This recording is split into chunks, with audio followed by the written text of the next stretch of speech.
পরিবর্তন news channel, আপনার কণ্ঠ, আপনার পছন্দ। নমস্কার, পরিবর্তন নিউজ চ্যানেল আপনার স্বাগত আছে।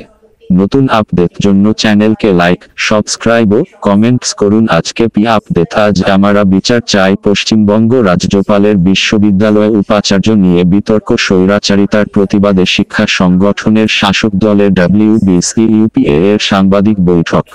পশ্চিমবঙ্গ রাজ্যপালের উপর আক্রমণ, স্বৈরাচারিতার নৈতাই প্রতিবাদ। উপস্থিত ছিলেন সভাপতি ব্রাত্য বসু, সুমন বন্দ্যোপাধ্যায় সহ সভাপতি এবং অন্যরা। তাদের পরিষ্কার করে আমরা সেই বিষয়ে উল্লেখ করেছি এবং এই মুহূর্তে আমাদের সাংবাদিক বৈঠক শুরু হতে চলেছে। আর আমি আমাদের মাননীয় সভাপতিকে অনুরোধ করব যে তিনি আমাদের বলুন যে আমরা কিভাবে আমাদের বক্তব্য পেশ করব। সে ব্যাপারে সিদ্ধান্ত নেবেন আমাদের মাননীয় সভাপতি এবং সকলকে আজকে আমাদের অধ্যাপক পরিষদ সদস্য, গণমাধ্যমের বন্ধুরা সকলকে আমরা এখানে স্বাগত জানাচ্ছি। আপনারা দয়া করে আমাদের বক্তব্য শুনবেন এবং আপনাদের মতামত পেশ করবেন। মাননীয় সভাপতিকে আগে অনুরোধ করবেন। আপনাদের সবাইকে ধন্যবাদ, স্বাগত।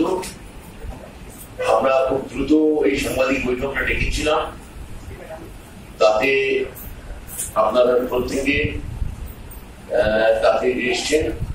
আমরা তার জন্য আপনাদের ধন্যবাদ এবং কৃতজ্ঞতা জানাই।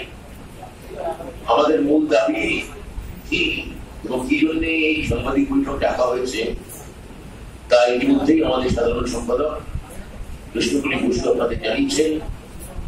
আমাদের বক্তব্যের মূল নির্যাস আমরা প্রেস রিলিজ করে একটু পরে আমরা দিয়ে দেবো। আমি মূল কথাটা বলে প্রথমে কৃষ্ণকুলি বসুকে বলবো বলতে, তারপর সুমন আমাদের বন্দ্যোপাধ্যায় এখানে আছে, আমাদের অন্যতম সহসভাপতি, আমরা তিনজনেই বলবো মূলত।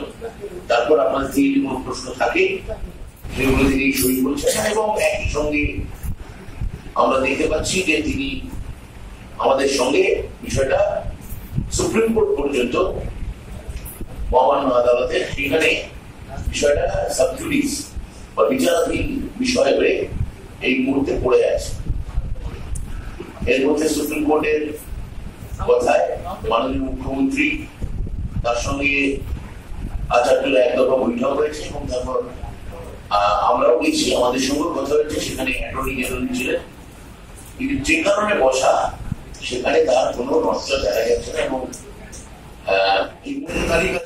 উনি আলোচনা করেননি।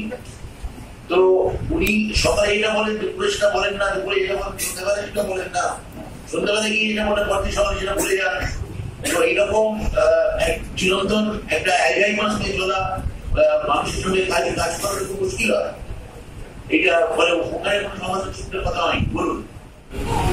এখন অ্যাটর্নি জেনারেলের সঙ্গে আমার সেরকম ভাবে কথা হয়, আমি বলতে পারবো কি করছেন না।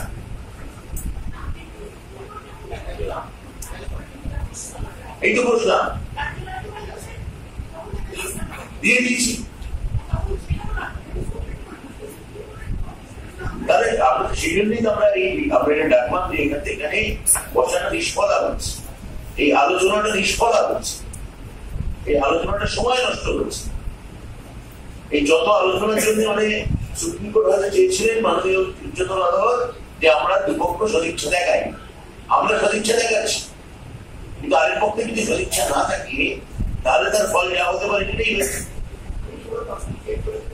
বিল্ডিং এর ক্ষেত্রে যেখানে আপনাদের সঙ্গত কারণ আছে আপনারা করুন, কিন্তু যেখানে সঙ্গত কারণ নেই সেখানে যদি রাজ্য সরকারকে এর কথাটা ন্যায্যতার সঙ্গে তুলে ধরা হচ্ছে, সেখানেও যদি আপনারা পার্সেন্টেজ বিল্ডিং এর ক্ষেত্রে ওই একই ভূমিকা নেন, তখন সেটা গণতন্ত্রের পক্ষে সেটা খুব সমস্যা হয়ে যায়। আপনাদের বারবার বা এবারও ডাকা এইটা বোঝানোর জন্য যে কতটা বেআইনি কাজের সম্মুখীন আমরা হচ্ছি এবং এর ফলে কতটা অচল অবস্থা বিশ্ববিদ্যালয়গুলো তৈরি হচ্ছে। এত আইনের ধারা, উপধারা, তার পটফটিয়ে তো সাধারণ মানুষ বুঝবেন না। মোদ্দা কথা হচ্ছে যে উনি যে বলছেন আমি একা চালাবো, আমি বলছি না আমি আপনি আলোচনা করে যাবো, তাহলে লজিক্যালি বলুন কোনটা ঠিক।